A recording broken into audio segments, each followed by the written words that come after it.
സൃഷ്ടാവായ ദൈവത്തിൻ്റെ അതിധന്യമായ നാമം മഹത്വപ്പെടുമാറാകട്ടെ. മത്തായി എഴുതിയ സുവിശേഷം 16-ാമത്തെ അധ്യായം 18-ാമത്തെ വാക്യത്തെ ആസ്പദമാക്കി ദൈവസഭ എന്നുള്ള വിഷയമാണ് ഇവിടെ നമ്മൾ വിചിന്തനം ചെയ്യുവാൻ കർത്താവ് ശരണപ്പെടുന്നത്. മത്തായി എഴുതിയ സുവിശേഷം 16-ാമത്തെ അധ്യായം 18-ാമത്തെ വാക്യം. നീ പത്രോസാകുന്നു, ഈ പാറമേൽ ഞാൻ എൻ്റെ സഭയെ പണിയും, പാതാള ഗോപുരങ്ങൾ അതിനെ ജയിക്കുകയില്ല എന്ന് ഞാൻ നിന്നോട് പറയുന്നു. യേശുക്രിസ്തു പത്രോസിനോട് പറയുന്നു, ഈ പാറമേൽ നീ പത്രോസാകുന്നു, ഈ പാറമേൽ ഞാൻ എൻ്റെ സഭയെ പണിയും, പാതാള ഗോപുരങ്ങൾ അതിനെ ജയിക്കുകയില്ല. ഇവിടെ നമ്മൾ കാണുന്നത് ദൈവസഭ കർത്താവിൻ്റേതാണ്. അവിടുന്ന് പറയുക, ഞാൻ എൻ്റെ സഭയെ പണിയും. കർത്താവിൻ്റെ സഭയാണ്, അതിനെ പണിയുന്നത് കർത്താവാണ്. ഈ പാറമേലെന്ന് പറയുന്നത് പത്രോസിനെ കുറിച്ചല്ല. ഈ പാറ എന്ന് പറയുന്നത് പത്രോസ് പ്രാപിച്ച വെളിപ്പാടിനെയാണ് ഇവിടെ പാറയെന്ന് പറയുന്നത്. പത്രോസ് പ്രാപിച്ച വെളിപ്പാട് എന്താണ്? മത്തായി സുവിശേഷം 16-ാമത്തെ അധ്യായം അതിൻ്റെ 16-ാമത്തെ വാക്യം. നീ ജീവനുള്ള ദൈവത്തിൻ്റെ പുത്രനായ ക്രിസ്തു. യേശു ക്രിസ്തു ജീവനുള്ള ദൈവത്തിൻ്റെ പുത്രനാണ് എന്ന വെളിപ്പാടാണ് പാറ. അതിൻ്റെ മുകളിലാണ് ദൈവസഭയുടെ പണി നടക്കുന്നത്. ആ വെളിപ്പാടിലാണ് സഭയുടെ പണി മുന്നോട്ട് നീങ്ങുന്നത്. ഇവിടെ നമ്മൾ ചിന്തിക്കുന്നത് യേശു ക്രിസ്തു ദൈവമാണ്. അതാണ് ഇവിടെ നമ്മൾ ചിന്തിക്കുന്ന വിഷയം. അതിനു മുമ്പ് സൃഷ്ടാവായ ദൈവം തന്നെയാണ് യഹോവയായ ദൈവം. അത് നമ്മളൊന്ന് ചിന്തിക്കുന്നത് നന്നായിരിക്കും. കാരണം ഈ കാലഘട്ടത്തിൽ വ്യത്യസ്തമായ പല ഉപദേശങ്ങൾ ഈ കാലഘട്ടത്തിൽ നമ്മൾ കാണുന്നുണ്ട്. അതുകൊണ്ട് തന്നെ തിരുവെഴുത്തിൻ്റെ വെളിച്ചത്തിൽ സൃഷ്ടാവായ ദൈവം തന്നെയാണ് യഹോവയായ ദൈവം എന്നുള്ളത് നമ്മൾ ഒന്ന് പരിശോധിക്കുവാൻ കർത്താവിൽ നമ്മൾ ശരണപ്പെടുകയാണ്. ഇവിടെ നമ്മൾ ഓർക്കേണ്ടുന്ന പരമപ്രധാനമായൊരു വസ്തുത, യഹോവ എന്നുള്ള പദം അതിൻ്റെ എബ്രായ പദത്തിൽ യാഹ്വേ, യാവേ എന്നൊക്കെ ഉച്ചരിക്കുന്ന ആ പദം വേദപണ്ഡിതന്മാരുടെ അഭിപ്രായപ്രകാരം 6519 പ്രാവശ്യം എബ്രായ ബൈബിളിൽ കാണുന്നുണ്ട്. വേദപണ്ഡിതന്മാരുടെ അഭിപ്രായമാണ് 6519 പ്രാവശ്യം. അപ്പോൾ അവിടെ യഹോവയ്ക്ക് പ്രഭു എന്നുള്ള അർത്ഥമാണ് അവിടെ കൊടുത്തിരിക്കുന്നത്. പ്രഭു, ലോഡ്, പ്രഭു. അത് വിശുദ്ധ വേദപുസ്തകത്തിൽ അതിനാധാരമായ തെളിവ് നമുക്ക് കിട്ടും. ഉൽപ്പത്തി പുസ്തകം 15-ാമത്തെ അധ്യായം 2-ാമത്തെ വാക്യം. ഉൽപ്പത്തി പുസ്തകം 15-ാമത്തെ അധ്യായം 2-ാമത്തെ വാക്യം. അതിന് അബ്രാം, കർത്താവായ യഹോവേ, നീ എനിക്ക് എന്ത് തരും? ഞാൻ മക്കളില്ലാത്തവനായി നടക്കുന്നുവല്ലോ.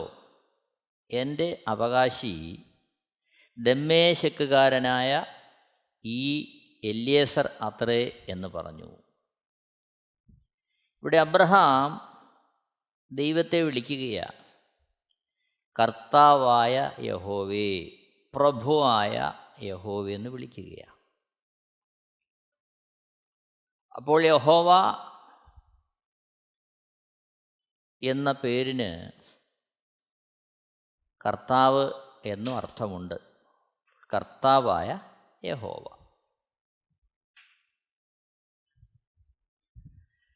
ഈ യഹോവ എന്നുള്ള പേര് ദൈവം തന്നെ കൊടുക്കുന്ന പേരാണ്. ഇത് തിരുവഴുതി നമ്മൾ കാണുന്നുണ്ട്. ആ ഭാഗത്തേക്ക് നമ്മൾ വരും. പുറപ്പാട് പുസ്തകം 3-ാമത്തെ അധ്യായം 13-14 വാക്യങ്ങൾ. പുറപ്പാട് പുസ്തകം 3-ാമത്തെ അധ്യായം 13-14 വാക്യങ്ങൾ. മോശെ ദൈവത്തോട്, ഞാൻ ഇസ്രായേൽ മക്കളുടെ അടുക്കൽ ചെന്ന് നിങ്ങളുടെ പിതാക്കന്മാരുടെ ദൈവം എന്നെ നിങ്ങളുടെ അടുക്കൽ അയച്ചിരിക്കുന്നു എന്ന് പറയുമ്പോൾ അവൻ്റെ നാമം എന്തെന്ന് അവർ എന്നോട് ചോദിച്ചാൽ ഞാൻ അവരോട് എന്ത് പറയണം എന്ന് ചോദിച്ചു. 14-ാമത്തെ വാക്യം. അതിന് ദൈവം മോശയോട്,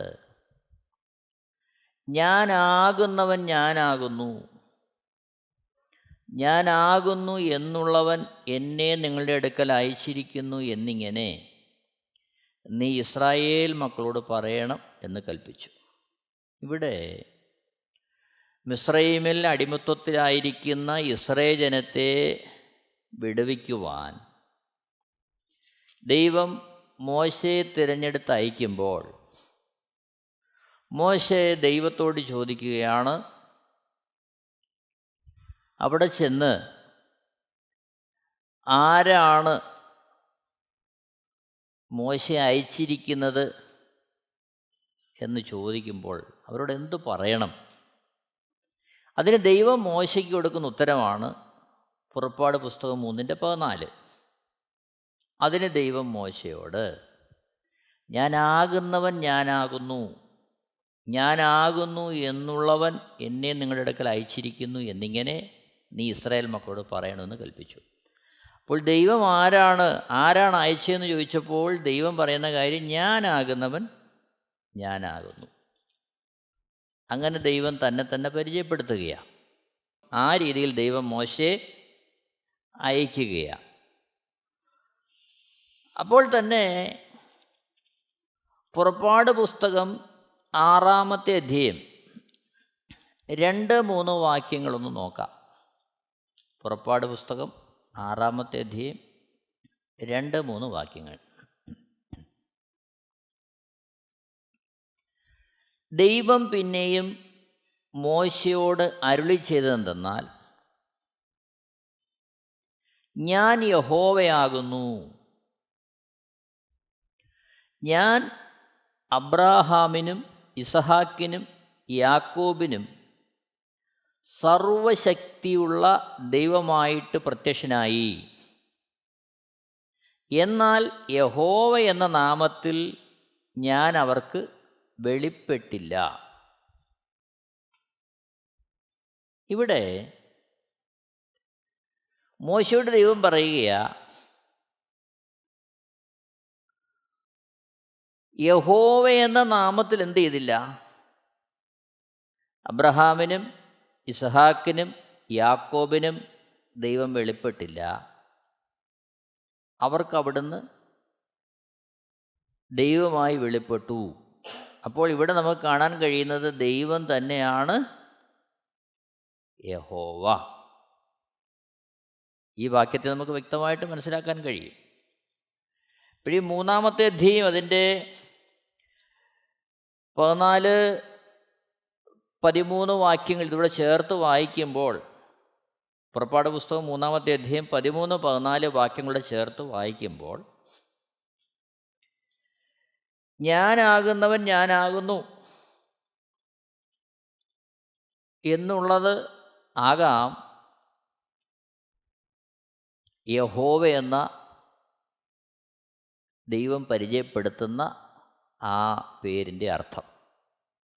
കാരണം അത് അബ്രഹാമിനും ഇസഹാക്കിനും യാക്കോബിനും ദൈവം പരിചയപ്പെടുത്താതെ ഇവിടെ മോശയ്ക്ക് ആ വാക്കിനാൽ തന്നെ പരിചയപ്പെടുത്തുകയാണ്. നോക്കണമേ, സൃഷ്ടികളുടെ ബന്ധത്തിൽ ഉൽപ്പത്തി പുസ്തകം 1-ാമത്തെ അധ്യായം 1-ാമത്തെ വാക്യം, ആദിയിൽ ദൈവം ആകാശവും ഭൂമിയും സൃഷ്ടിച്ചു. അപ്പോൾ സൃഷ്ടിച്ചതാരാണ്? ദൈവം. ആദിയിൽ ദൈവം ആകാശവും ഭൂമിയും സൃഷ്ടിച്ചു. ഉൽപ്പത്തി പുസ്തകം 2-ാമത്തെ അധ്യായം 4-ാമത്തെ വാക്യം. ഉൽപ്പത്തി 2:4. യഹോവയായ ദൈവം ഭൂമിയും ആകാശവും സൃഷ്ടിച്ച നാളിൽ, ആകാശവും ഭൂമിയും സൃഷ്ടിച്ചതിൻ്റെ ഉൽപ്പത്തി വിവരം. വയലിലെ ചെടിയൊന്നും അതുവരെ ഭൂമിയിൽ ഉണ്ടായിരുന്നില്ല, വയലിലെ സസ്യമൊന്നും മുളച്ചിരുന്നതുമില്ല. 5-ാമത്തെ വാക്യത്തിൽ വരുമ്പോൾ യഹോവയായ ദൈവം ഭൂമിയിൽ മഴ പെയ്യിച്ചിരുന്നില്ല. അപ്പോൾ ഈ ഉൽപ്പത്തി പുസ്തകം 2-ാമത്തെ അധ്യായത്തിൽ ആവർത്തിച്ച് യഹോവയായ ദൈവം എന്ന് നമ്മൾ കാണുകയാണ്. 7-ാമത്തെ വാക്യത്തിലേക്ക് വരുമ്പോൾ യഹോവയായ ദൈവം നിലത്തെ പൊടി കൊണ്ട് മനുഷ്യനെ നിർമ്മിച്ചിട്ട് അവൻ്റെ മൂക്കിൽ ജീവശ്വാസം ഊതി മനുഷ്യൻ ജീവനുള്ള ദേഹിയായി തീർന്നു. അപ്പോൾ ഇവിടെയും പരിശുദ്ധാത്മാവ് രേഖപ്പെടുത്തുന്നത് യഹോവയായ ദൈവം എന്ന് തന്നെയാണ്. 8-ാമത്തെ വാക്യത്തിലേക്ക് വരുമ്പോൾ അനന്തരം യഹോവയായ ദൈവം കിഴക്ക് ഏതെങ്കിലും ഒരു തോട്ടമുണ്ടാക്കി താൻ സൃഷ്ടിച്ച മനുഷ്യനെ അവിടെ ആക്കി. ഇവിടെയും യഹോവയായ ദൈവം എന്ന് കാണുകയാണ്. ഉൽപ്പത്തി പുസ്തകം 2-ാമത്തെ അധ്യായം 15-ാമത്തെ വാക്യത്തിലേക്ക് വരുമ്പോൾ യഹോവയായ ദൈവം മനുഷ്യനെ കൂട്ടിക്കൊണ്ടുപോയി ഏദൻ തോട്ടത്തിൽ വേല ചെയ്യുവാനും അതിനെ കാപ്പാനും അവിടെ ആക്കി. അപ്പോൾ യഹോവ തന്നെയാണ് ദൈവം, ദൈവം തന്നെയാണ് യഹോവ ഇവിടെ നമുക്ക് കാണാൻ കഴിയുകയാണ്. 16-ാമത്തെ വാക്യത്തിലേക്ക് വരുമ്പോൾ യഹോവയായ ദൈവം മനുഷ്യരോട് കൽപ്പിച്ചതെന്തെന്നാൽ തോട്ടത്തിലെ സകല വൃക്ഷങ്ങളുടെയും ഫലം നിനക്ക് ഇഷ്ടം പോലെ തിന്നാം. 18-ാമത്തെ വാക്യത്തിലേക്ക് വരുമ്പോൾ അനന്തരം യഹോവയായ ദൈവം മനുഷ്യൻ ഏകനായിരിക്കുന്നത് നന്നല്ല, ഞാൻ അവന് തക്കതായൊരു തുണ ഉണ്ടാക്കി കൊടുക്കും എന്നരുളി ചെയ്തു. 21-ാമത്തെ വാക്യത്തിലേക്ക് വരുമ്പോൾ ആകയാൽ യഹോവയായ ദൈവം മനുഷ്യനൊരു ഗാഢനിദ്ര വരുത്തി, അവൻ ഉറങ്ങിയപ്പോൾ അവൻ്റെ വാരിയെല്ലുകളിൽ ഒന്നെടുത്ത് അതിന് പകരം മാംസം പിടിപ്പിച്ചു. ഇവിടെയും നമ്മൾ കാണുകയാണ് യഹോവയായ ദൈവം. 22-ാമത്തെ വാക്യത്തിലേക്ക് വരുമ്പോൾ യഹോവയായ ദൈവം മനുഷ്യനിൽ നിന്നെടുത്ത വാരിയലിനെ ഒരു സ്ത്രീയാക്കി അവളെ മനുഷ്യൻ്റെ അടുക്കൽ കൊണ്ടുവന്നു. വീണ്ടും ഉൽപ്പത്തി പുസ്തകം 3-ാമത്തെ അധ്യായത്തിലേക്ക് വരുമ്പോൾ യഹോവയായ ദൈവം ഉണ്ടാക്കിയ എല്ലാ കാട്ടുജന്തുക്കളെക്കാളും പാമ്പ് കൗശലമേറിയതായിരുന്നു. അത് സ്ത്രീയോട്, തോട്ടത്തിലെ യാതൊരു വൃക്ഷത്തിൻ്റെ ഫലവും നിങ്ങൾ തിന്നരുതെന്ന് ദൈവം വാസ്തവമായി കൽപ്പിച്ചിട്ടുണ്ടോ എന്ന് ചോദിച്ചു. ഇവിടെ എല്ലാം നമ്മൾ കാണുന്നത് പരിശുദ്ധാത്മാവ് രേഖപ്പെടുത്തുകയാണ് യഹോവയായ ദൈവം. അപ്പോൾ ദൈവം തന്നെയാണ് യഹോവ. 8-ാമത്തെ വാക്യത്തിലേക്ക് വരുമ്പോൾ ഉൽപ്പത്തി 3:8 വെയിലാറിയപ്പോൾ യഹോവയായ ദൈവം തോട്ടം നടക്കുന്ന ഒച്ച അവർ കേട്ടു. മനുഷ്യനും ഭാര്യയും യഹോവയായ ദൈവം തങ്ങളെ കാണാതിരിപ്പാൻ തോട്ടത്തിലെ വൃക്ഷങ്ങളുടെ ഇടയിൽ ഒളിച്ചു. 9-ാമത്തെ വാക്യം യഹോവയായ ദൈവം മനുഷ്യനെ വിളിച്ചു, നീ എവിടെ എന്ന് ചോദിച്ചു.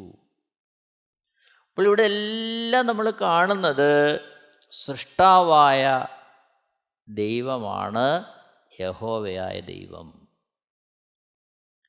13-ാമത്തെ വാക്യത്തിൽ യഹോവയായ ദൈവം സ്ത്രീയോട് നീ ചെയ്തത് എന്ത് എന്ന് ചോദിച്ചതിന് പാമ്പ് എന്നെ വഞ്ചിച്ചു, ഞാൻ തിന്നുപോയി എന്ന് സ്ത്രീ പറഞ്ഞു.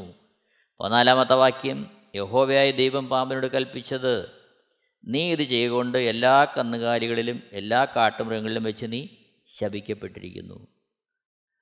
ചുരുക്കത്തിൽ തിരുവെഴുത്തിലാകമാനം ഉൽപ്പത്തി പുസ്തകം 3:21, 3:22, 23 ഒക്കെ നമ്മൾ കാണുകയാണ് യഹോവയായ ദൈവമെന്ന് ആവർത്തിച്ച് പരിശുദ്ധാത്മാവ് രേഖപ്പെടുത്തുകയാണ്.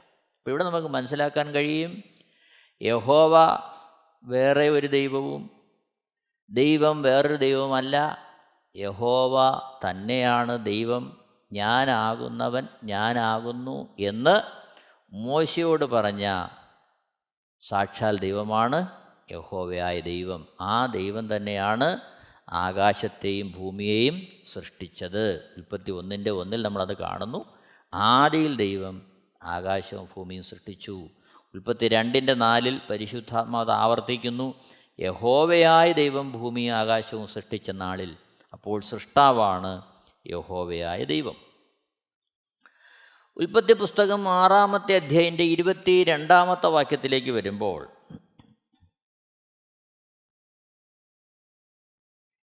ഉൽപ്പത്തി 6:22, ദൈവം തന്നോട് കൽപ്പിച്ചതൊക്കെയും നോഹ ചെയ്തു, അങ്ങനെ തന്നെ അവൻ ചെയ്തു. അതിൻ്റെ തുടർച്ചയെന്ന വണ്ണം 7-ാമത്തെ അധ്യായം 1-ാമത്തെ വാക്യം, അനന്തരം യഹോവ നോഹയോട് കൽപ്പിച്ചതെന്നാൽ. അപ്പോൾ ഈ പ്രളയത്തെക്കുറിച്ച്, ഒരു പെട്ടകം ഉണ്ടാക്കണോ എന്നതിനെക്കുറിച്ചൊക്കെ മോശയോട് വ്യക്തമായിട്ടുള്ള ആലോചന ദൈവം കൊടുക്കുകയാണ്. അതങ്ങനെ തന്നെ നോഹ ചെയ്തു.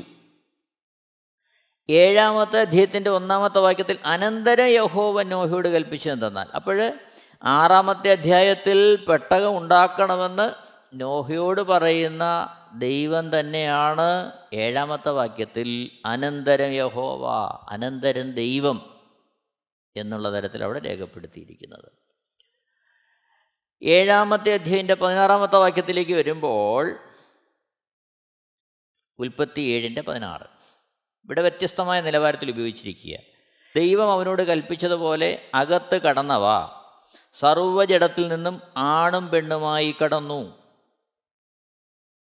യഹോവ വാതിലടച്ചു. അപ്പോൾ ഇവിടെ യഹോവയെന്ന് 17-ാമത്തെ വാക്യത്തിൽ പറയുന്നു, 16-ാമത്തെ വാക്യത്തിൽ ദൈവമെന്ന് പറയുന്നു.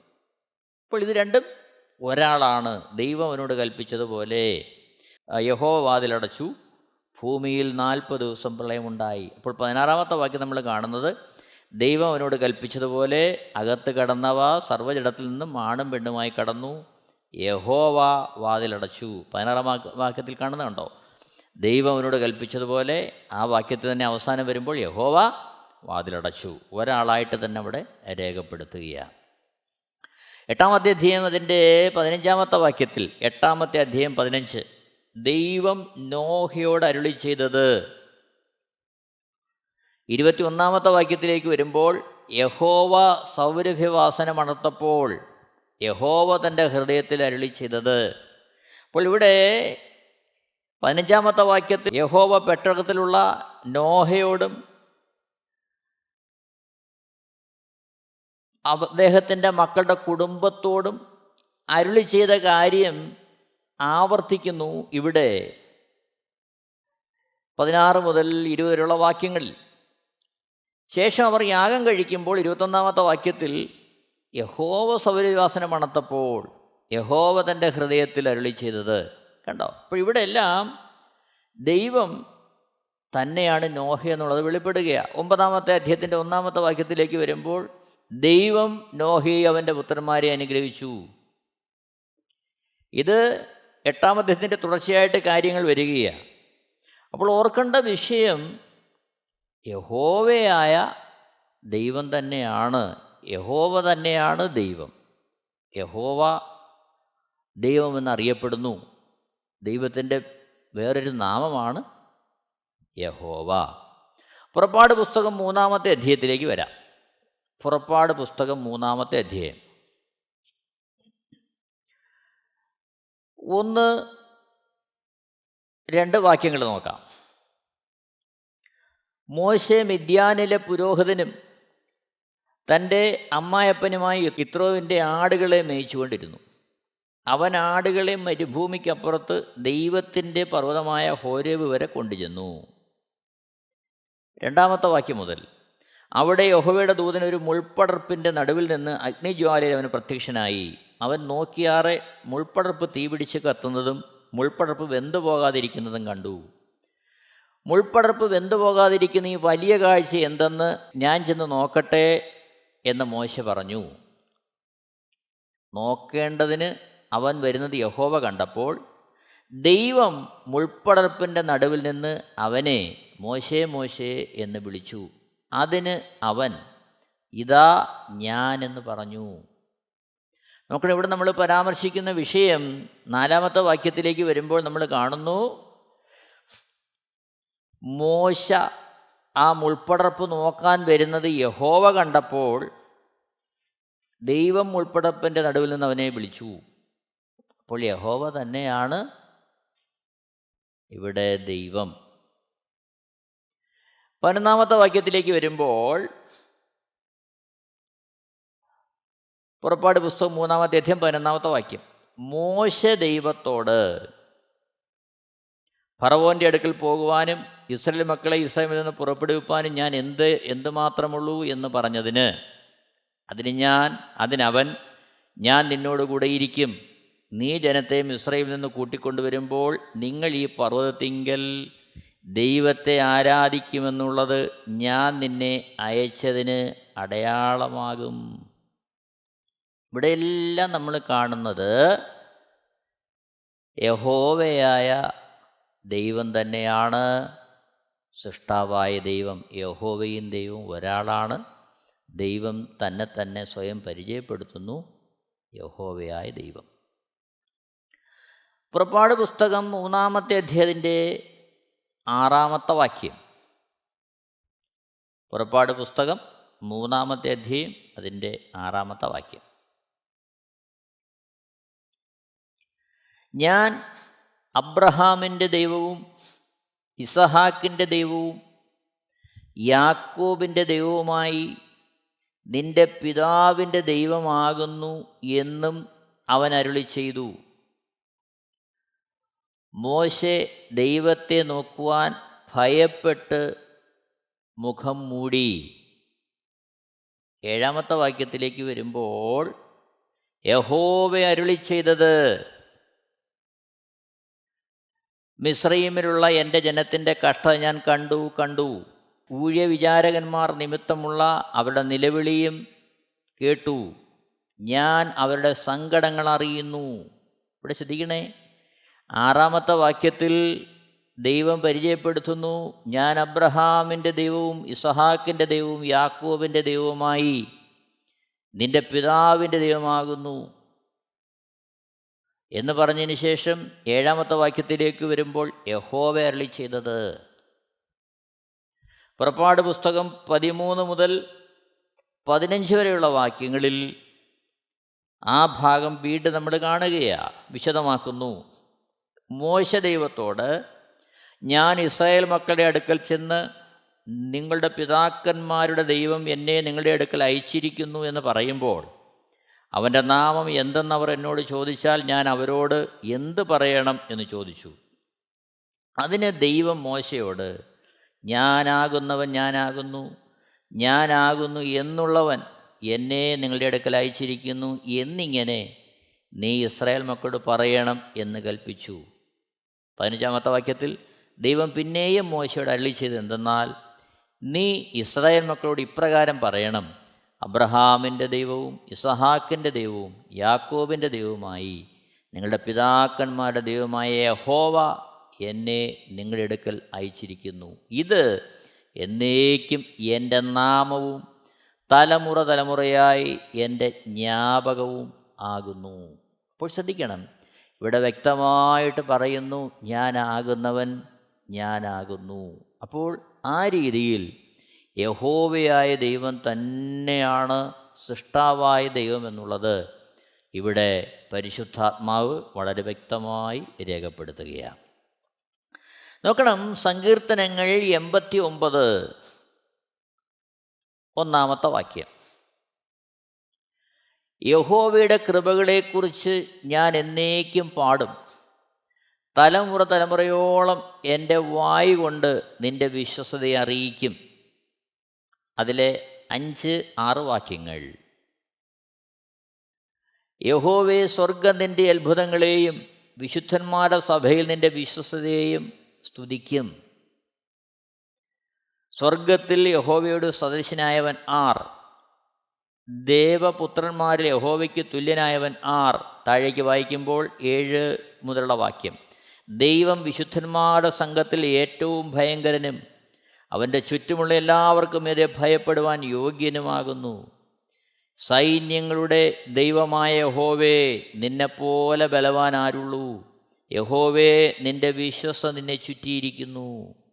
9-ാമത്തെ വാക്യം, നീ സമുദ്രത്തിൻ്റെ ഗർവത്തെ അടക്കി വാഴുന്നു, അതിലെ തിരകൾ പൊങ്ങുമ്പോൾ നീ അവയെ അമർത്തുന്നു. വീണ്ടും നമ്മൾ വായിക്കുമ്പോൾ 11-ാമത്തെ വാക്യം, ആകാശം നിനക്കുള്ളത്, ഭൂമിയും നിനക്കുള്ളത്, ഭൂതലവും അതിൻ്റെ പൂർണ്ണതയും നീ സ്ഥാപിച്ചിരിക്കുന്നു. 12-ാമത്തെ വാക്യം, ദക്ഷിണോത്തര ദിക്കുകളെ നീ സൃഷ്ടിച്ചിരിക്കുന്നു, താവോരും ഹെർമോനും നിൻ്റെ നാമത്തിൽ ആനന്ദിക്കുന്നു. അപ്പോൾ ഇവിടെ എല്ലാം യഹോവ തന്നെയാണ് സൃഷ്ടാവായ ദൈവം എന്നുള്ളത് വളരെ വ്യക്തമായിട്ട് പരിശുദ്ധാത്മാവ് രേഖപ്പെടുത്തുകയാണ്. 91-ാമത്തെ സങ്കീർത്തനം 1-2 വാക്യങ്ങൾ. 91-ാം സങ്കീർത്തനം 1-2 അവിടെ നമ്മൾ കാണുന്നു, അത്യുന്നതൻ്റെ മറവിൽ വസിക്കുകയും സർവശക്തൻ്റെ നിഴലിൻ കീഴിൽ പാർക്കുകയും ചെയ്യുന്നവൻ, യഹോവയെക്കുറിച്ച് അവൻ എൻ്റെ സങ്കേതവും കോട്ടയും ഞാൻ ആശ്രയിക്കുന്ന എൻ്റെ ദൈവവും എന്ന് പറയുന്നു. ഇവിടെ സങ്കീർത്തനക്കാരൻ പറയുകയാണ് യഹോവയെക്കുറിച്ച്. എന്താണ് പറയുന്നത്? അവൻ എൻ്റെ സങ്കേതവും കോട്ടയും ഞാൻ ആശ്രയിക്കുന്ന എൻ്റെ ദൈവവും. അപ്പോൾ യഹോവയാണ് സാക്ഷാൽ ദൈവം. ദൈവത്തിൻ്റെ നാമമാണ് യഹോവ. ഇവിടെ പരിശുദ്ധാത്മാവ് അത് വളരെ വ്യക്തമായിട്ട് രേഖപ്പെടുത്തുകയാണ്. 95-ാമത്തെ സങ്കീർത്തനത്തിലേക്ക് വരുമ്പോൾ ഒന്നുമുള്ള വാക്യങ്ങൾ, വരുവിൻ നാം യഹോവയ്ക്ക് ഉല്ലസിച്ചു ഘോഷിക്ക, നമ്മുടെ രക്ഷയുടെ പാറയ്ക്ക് ആർപ്പിടുക, നാം സ്തോത്രത്തോടെ അവൻ്റെ സന്നിധിയിൽ ചെല്ലുക, സങ്കീർത്തനങ്ങളോടെ അവന് ഘോഷിക്കുക. 3-ാമത്തെ വാക്യം, യഹോവ മഹാദൈവമല്ലോ, അവൻ സകല ദേവന്മാർക്ക് മീതെ മഹാരാജാവ് തന്നെ. പിന്നെ താഴോട്ട് ആ യഹോവയായ ദൈവത്തിൻ്റെ സൃഷ്ടിയുടെ മഹത്വത്തെക്കുറിച്ച് അവിടെ രേഖപ്പെടുത്തുക. അപ്പോൾ ഓർക്കുക, ഇവിടെ നമുക്ക് കാണാൻ കഴിയുന്നത് യഹോവ തന്നെയാണ് ദൈവം. യഹോവയാണ് ദൈവം. യഹോവ വേറൊരാളും ദൈവം വേറൊരാളുമല്ല. ഇത് നാം മനസ്സിലാക്കേണ്ടത് വളരെ ആവശ്യമാണ്. അവിടെയാണ് യേശുക്രിസ്തു ദൈവമാണെന്നുള്ള വെളിപ്പാട് പരിശുദ്ധാത്മാവിനാൽ നമ്മുടെ ഹൃദയങ്ങളിലേക്ക് പകരപ്പെടേണ്ടത്. ഒരു നിമിഷം നമുക്ക് നമ്മുടെ ജീവിതത്തെ കർത്താവിൻ്റെ മുമ്പാകെ ഒന്ന് സമർപ്പിക്കാം. കർത്താവിൻ്റെ സഭയുടെ പണി നമ്മിലൂടെ പൂർത്തിയാകുവാൻ തക്കവണ്ണം നമുക്ക് ഓരോരുത്തർക്കും ദൈവകരങ്ങളിലേക്ക് നമ്മളെ ഏൽപ്പിക്കാം. യേശുക്രിസ്തു അവിടുന്ന് സാക്ഷാൽ ദൈവം എന്നുള്ള വെളിപ്പാടിൻ്റെ അടിസ്ഥാനത്തിൽ ആ ദൗത്യത്തിലേക്ക് മുന്നേറുവാൻ ദൈവം നമ്മളെ സഹായിക്കട്ടെ. ദൈവത്തിൻ്റെ ശ്രേഷ്ഠനാമം മഹത്വപ്പെടുമാറാകട്ടെ. ആമേൻ.